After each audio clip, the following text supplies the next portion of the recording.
Bom dia, pessoal, tudo bem? Vamos continuar com a leitura da Bíblia, mais um capítulo no dia de hoje? É isso aí. Hoje o nosso foco será o capítulo 18, continuando a leitura do livro de Juízes. Vamos lá? Mica e a tribo de Dan. Naquele tempo não havia rei em Israel, e a tribo de Dan estava procurando uma terra para morar, terra que fosse só deles. Isso porque até aquela ocasião eles não tinham recebido a parte da terra que devia ser deles, embora as outras tribos de Israel já tivessem recebido a sua parte. Então o povo de Dan escolheu 5 homens de valor entre todas as famílias da tribo. Eles foram mandados das cidades de Zora e Estaol para espiar e conhecer a terra. Foram para a região montanhosa de Efraim e ficaram na casa de Mica. Enquanto estavam lá, perceberam pelo jeito de o jovem levita falar que ele não era dali. Então chegaram perto dele e perguntaram: "O que é que você está fazendo aqui? Quem trouxe você para cá?" Ele respondeu: "Eu fiz um trato com Mica. Ele me paga para ser sacerdote dele." Aí disseram ao moço: "Então pergunte a Deus se nós seremos bem-sucedidos na nossa viagem." O sacerdote respondeu: "Não se preocupem, o Senhor Deus estará com vocês nessa viagem." Então os 5 homens saíram dali e foram para a cidade de Laís. Chegando lá, viram que o povo daquele lugar vivia em segurança, como os sidônios. Eram pacíficos e calmos e não tinham brigas com ninguém. Eles tinham tudo o que precisavam.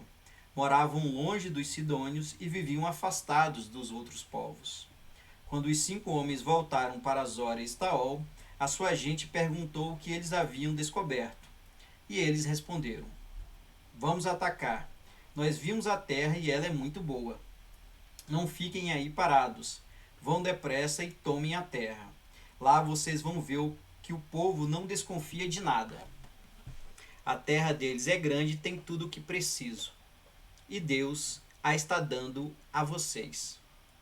Então 600 homens da tribo de Dan saíram de Zora e Estaol, prontos para a luta. Subiram e acamparam a oeste da cidade de Kiriat Jearim, na região de Judá. É por isso que aquele lugar é chamado até hoje de Campo de Dan. Dali foram para a região montanhosa de Efraim e chegaram à casa de Mica.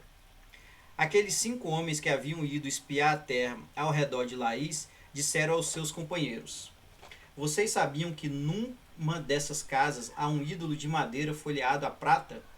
Há também outros ídolos e uma roupa de sacerdote. O que vocês acham que devemos fazer?" Então, eles entraram na casa de Mica, onde morava o jovem levita, e o cumprimentaram. Enquanto isso, os 600 soldados da tribo de Dan estavam esperando no portão, prontos para combater.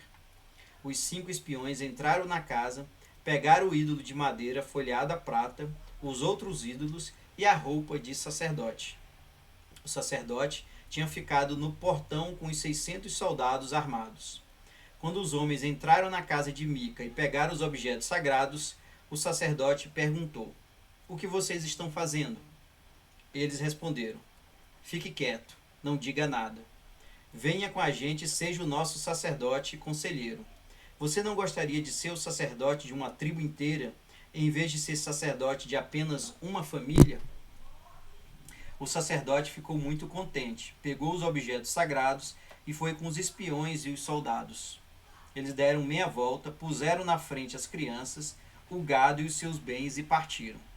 Já estavam longe quando os vizinhos de Mica, que haviam sido chamados para lutar, alcançaram os homens da tribo de Dan.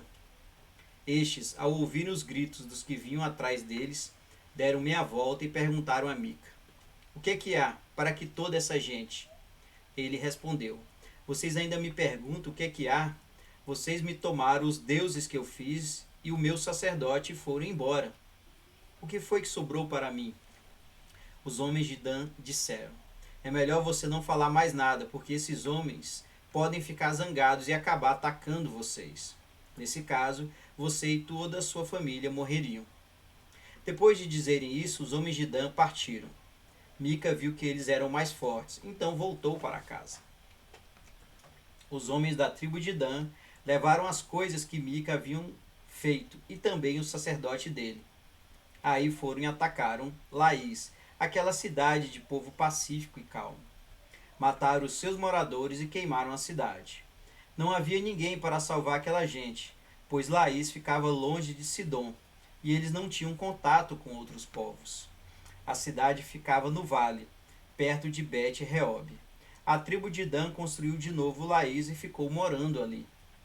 Deram à cidade o nome de Dan, porque assim se chamava o fundador da tribo, que era filho de Jacó. E os homens de Dan levantaram o ídolo para adorá-lo. Jonatas, filho de Gerson e neto de Moisés, foi sacerdote da tribo de Dan. Ele e os seus descendentes foram sacerdotes da tribo de Dan, até que o povo foi levado como prisioneiro para fora da sua terra.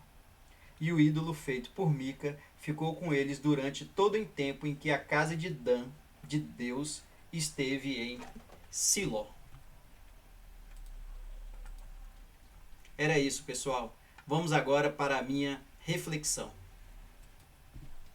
Esse capítulo vai então contar a história de Mica e a tribo de Dan.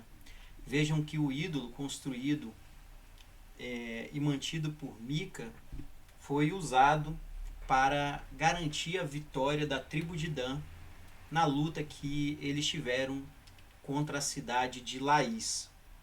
Vejam que Mica foi roubado, o seu conselheiro também foi levado, e os homens da tribo de Dan fizeram isso porque acreditavam que aqueles objetos e o sacerdote dariam a eles a força necessária para garantir a vitória. E assim foi feito. Eles conseguiram conquistar a cidade de Laís, destruíram tudo, depois construíram novamente e ali ficaram alojados as famílias da tribo de Dan. Para mim, essa história é bastante peculiar, porque mostra que uma vitória da tribo de Dan ocorre depois que há o roubo de objetos sagrados e o convencimento de um sacerdote que havia na casa de Mica para acompanhá-los na batalha contra os habitantes da cidade de Laís. Realmente é peculiar, porque a gente sempre parte do princípio que tudo corre da forma adequada, da forma certa, mas aqui no Antigo Testamento, de tempos em tempos, nós percebemos esse tipo de história. São histórias que começam, às vezes, erradas e no final vão dar certo para as tribos de Israel. Isso realmente é muito interessante. Entendo eu que podemos imaginar, planejar determinadas ações, determinadas atividades, e às vezes pode começar errado, mas no final dá certo. É interessante que a gente tenha sempre em mente que Deus está observando, está no controle de tudo.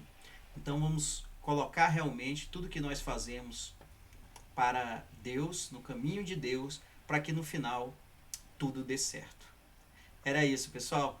Um grande abraço e até mais.